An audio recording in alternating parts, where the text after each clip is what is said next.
আসসালামু আলাইকুম। আমার ফরিদপুরের প্রাণপ্রিয় স্বপ্নের কৃষির চাষি ভাইরা, আসলে ভাই কৃষিকাজ যারা ভালোবাসেন অবশ্যই আমাকে ভালোবাসেন। আর কৃষিকাজ অবশ্যই সঠিক পরামর্শ নিয়ে যারা করবেন তারা আমাকে ভালোবাসেন।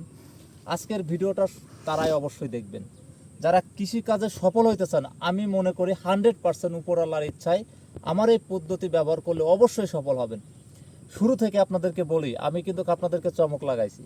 কিভাবে চমক লাগাইছি আপনাদেরকে বলছিলাম, মালচিং ছাড়াও বেগুন চাষ করে সফলতা হওয়া যায়। তো আপনারা অনেক অনেক ভালোবাসা দিয়েছেন, আমার অনেক ভিডিও মিলিয়ন আছে। তো শুধু আপনাদের ভালোবাসাই, এই দেখেন গাছ কিন্তু বুড়ো হয়ে গেছে একেবারে শেষের দিকে।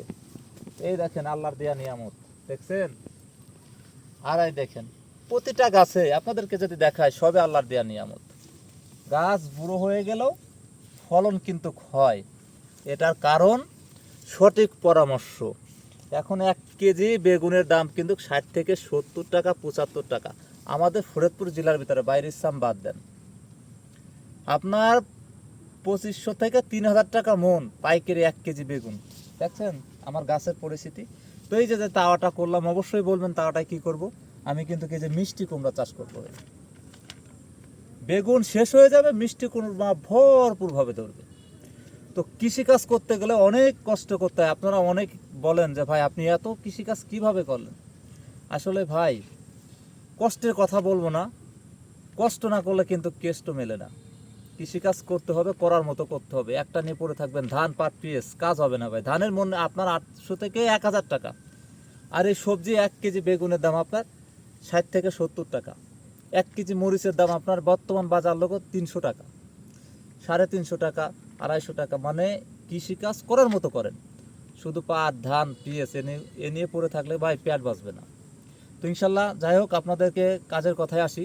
মিষ্টি কুমড়া চাষ করলে সঠিক পরামর্শ নিয়ে করবেন। এই যে দেখেন আমি তাওয়াটা চাষ করলাম, তাওয়াটা কিন্তু অবশ্যই আপনারা যারা করে নেবেন।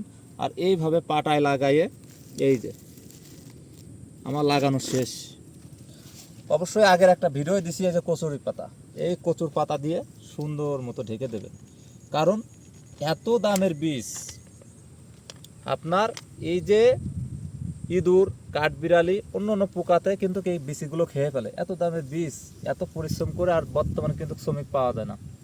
আমি আর আমার ভাই দুজনে কিন্তু বীজগুলো লাগাই দিছি। তো অবশ্যই আমরা এভাবে কিন্তু কৃষিকাজ করি। তো সকাল থেকে রাত, আবারও বলি, কষ্ট করি ভাই।